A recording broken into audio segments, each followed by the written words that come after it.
আসসালামু আলাইকুম। ঈদ মানে বেশি বেশি আনন্দ আর বেশি বেশি খাওয়া দাওয়া। পোলাও বা বিরিয়ানি দিয়ে কিন্তু আমরা সবাই রোস্ট খেতে খুবই পছন্দ করি। তো আমি বাসায় 15 থেকে 20 জন লোকের জন্য ঘরোয়া মশলা দিয়ে কিভাবে রোস্টটা তৈরি করে নিলাম সেই রেসিপি আপনাদের সাথে শেয়ার করব। ঘরোয়া মশলা তৈরি করা হলেও কিন্তু এই রোস্ট খেয়ে সবাই আপনার প্রশংসা করবে।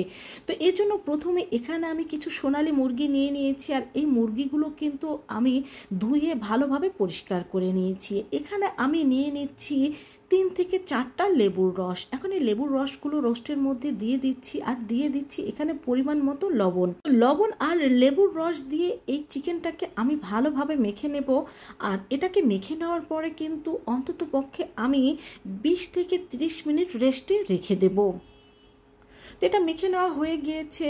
যেহেতু ঈদের দিন হাতের সময় খুবই কম, তাই আমি এটাকে 20 মিনিট রেস্টে রেখে দিয়েছিলাম। এখন এগুলোকে আমি ভেজে নেব। আমি এখানে 4টা করে রোস্ট ভেজে নিচ্ছি। আপনাদের প্যান যদি বড় হয় সেক্ষেত্রে আপনারা আরও বেশি করে একসাথে ভেজে নিতে পারেন। তো রোস্টটার একটা সাইড হয়ে গিয়েছে, আমি অন্য একটা সাইড উল্টে দিচ্ছি। আর এই রোস্টটা আপনারা কিন্তু আপনাদের ইচ্ছে মতো ভেজে নিতে পারেন। অনেক ক্ষেত্রে দেখা যায় কেউ ভাজা একটু বেশি পছন্দ করে, আবার দেখা যায় কেউ একটু কম পছন্দ করে। তো আমি এখানে চিকেনগুলো এইভাবে করে ভেজে নিয়েছি। তো একইভাবে কিন্তু এখানে আমি সব চিকেনগুলো ভেজে নিয়েছি।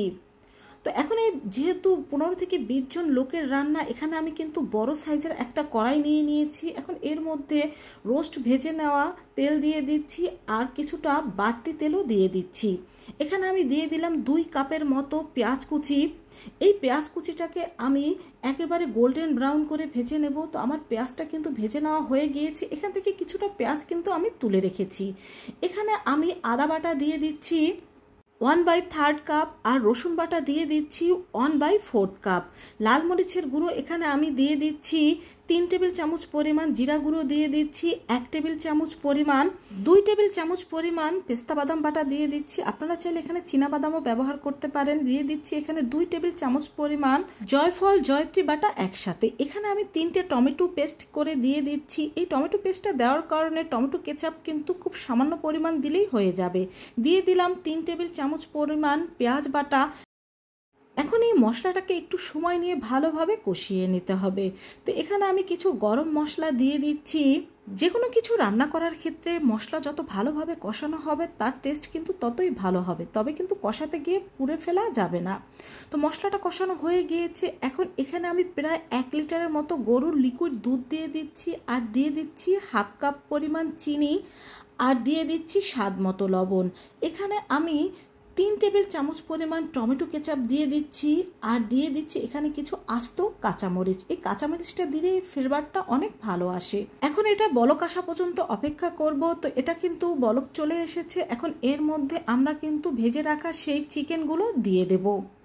আর চিকেনগুলো দিয়ে দেওয়ার পর আমরা এটাকে ভালোভাবে রান্না করে নেব। যখন ঝোলটা প্রায় ঘন হয়ে আসবে তখনই কিন্তু এটাকে আমরা চুলা থেকে নামিয়ে নেব। কিছুক্ষণ পরপর কিন্তু এই রোস্টটাকে একটু উল্টে পাল্টে দিতে হবে। যেহেতু এখানে অনেকগুলো রোস্ট একসাথে রান্না করা হচ্ছে, তাই এটাকে উপরেরটা নিচে আর নিচেরটা উপরে এইভাবে করে নেড়ে চেড়ে দিয়ে দিতে হবে। তবে বেশি নাড়াচাড়া করা যাবে না, এতে কিন্তু রোস্টটা ভেঙে যেতে পারে। তো আমার এটা কিন্তু রান্না করা হয়ে গিয়েছে। এই তো রোস্টটাকে কিন্তু আমি চুলো থেকে নামিয়ে নিয়েছি। আর তোমরা এখানে ঠিক যেরকম রোস্টের ঝোল পছন্দ করো ঠিক সেরকম রাখতে পারো, তবে আমি রোস্টে খুব কম ঝোল পছন্দ করি, তাই এইভাবে করে রান্না করে নিয়েছি। এখন অতিথিদের পরিবেশন করার জন্য আমি আলাদা একটা সার্ভিং ডিশে কিছু রোস্ট তুলে নিয়েছি, আর তার উপরে দিয়ে দিয়েছি এরকম কিছু বেরেস্তা। তো বন্ধুরা, 15 থেকে 20 জন লোকের জন্য ঘরোয়া মশলায় তোমরাও কিন্তু এইভাবে রোস্টটা তৈরি করে নিতে পারো। আল্লাহ হাফেজ।